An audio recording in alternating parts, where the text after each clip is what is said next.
اعوذ باللہ من الشیطان الرجیم بسم اللہ الرحمن الرحیم۔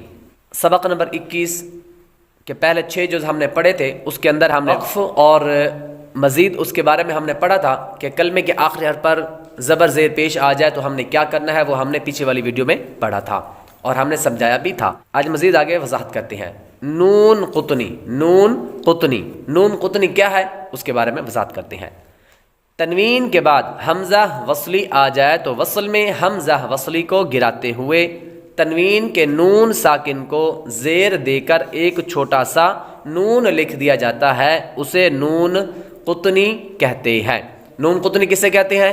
نون قطنی تنوین کے بعد حمزہ وصلی آ جائے تو وصل میں حمزہ وصلی کو گراتے ہوئے تنوین کے نون ساکن کو زیر دے کر ایک چھوٹا سا نون لکھا جاتا ہے، اسے نون قطنی کہتے ہیں۔ اسے نون قطنی کہتے ہیں۔ مثال کے ساتھ سمجھاتے ہیں۔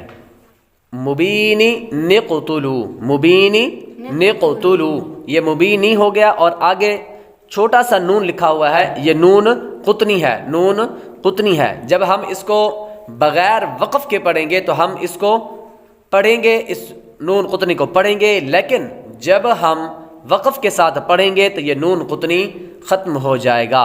تو پھر کیا پڑھیں گے؟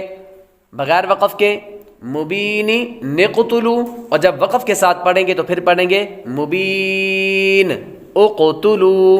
کیسے پڑھیں گے؟ مبین نقتلو، وقف کے ساتھ مبین اقتلو۔ تو یہ نون قطنی ہے، نون قطنی کی وضاحت ہو گئی۔ آگے نون قطنی والے کلمات کے ہجے اس طرح کریں۔ شیب السماء، اس کے ہجے ہم نے کیسے کرنے ہیں؟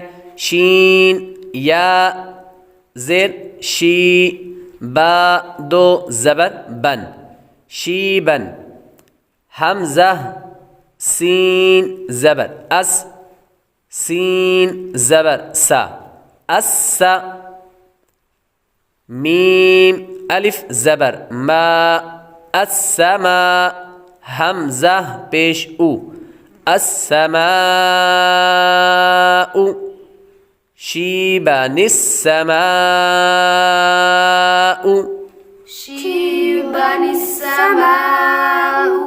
یہ ہم نے ساتھ میں یہ وضاحت بھی کر دی کہ نون قطنی والا حرف جو آئے گا، جو کلمہ آئے گا، جو لفظ آئے گا، تو اس کے ہم نے ہجے کس طرح کرنے ہیں، تو یہ بھی آپ نے اچھی طرح سے ذہن میں رکھنا ہے۔ آگے علامات وقف، وقف کی بات ہو رہی ہے تو علامات وقف کے بارے میں پڑھ لیتے ہیں کہ بعض اوقات ایسا ہوتا ہے کہ گول دائرہ ہوتا ہے جسے ہم عام طور پر وقف کہتے ہیں کہ یہاں پر وقف کرنا ہے۔ اس کے علاوہ مزید کچھ وقف ہوتے ہیں، جس طرح کہ میم ہوتی ہے، طا آتا ہے، یا جیم یا زا یا صاد یا لام الف لکھا ہوتا ہے، تو وہاں پر ہم نے وقف کرنا ہے یا نہیں کرنا، اس کی وضاحت کر دیتے ہیں۔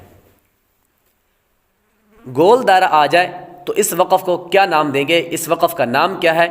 یہ وقف تام اور آیت مکمل ہونے کی علامت ہے، یہاں ٹھہرنا چاہیے۔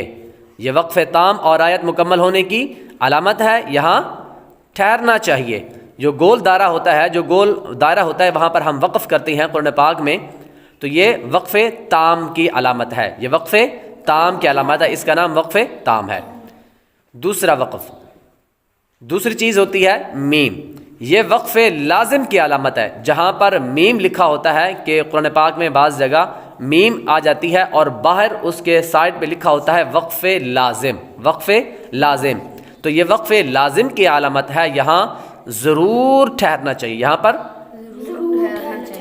ضرور ٹھہرنا چاہیے۔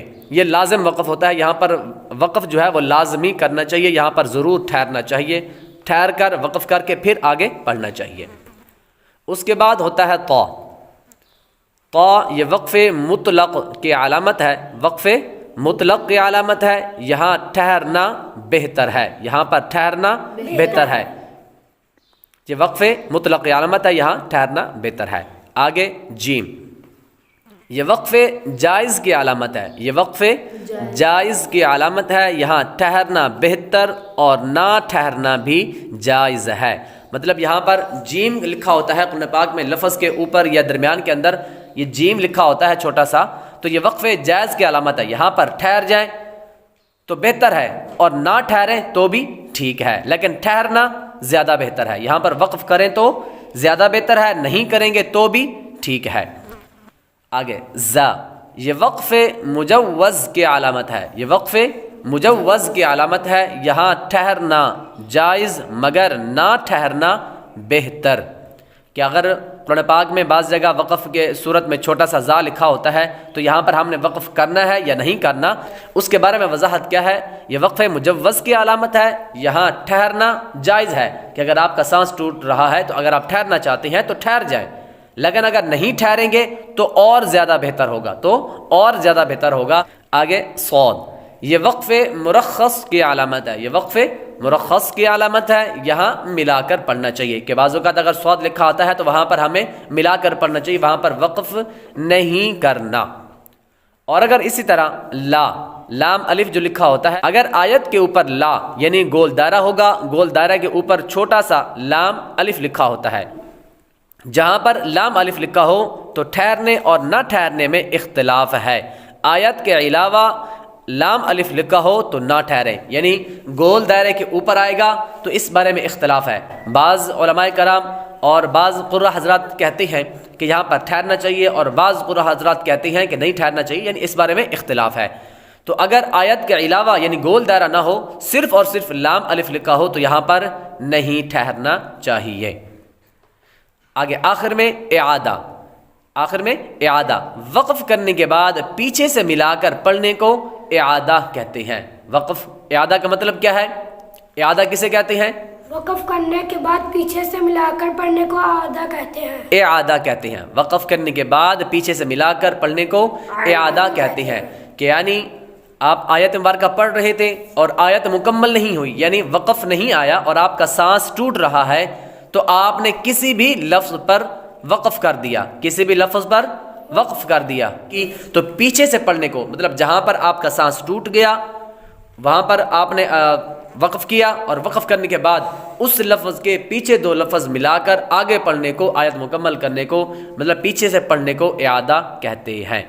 اگر ہماری اس ویڈیو سے آپ کو کچھ سیکھنے کو ملا تو ویڈیو کو لائک اور شیئر کریں، چینل کو سبسکرائب کریں، بیل آئیکن ضرور دبائیں۔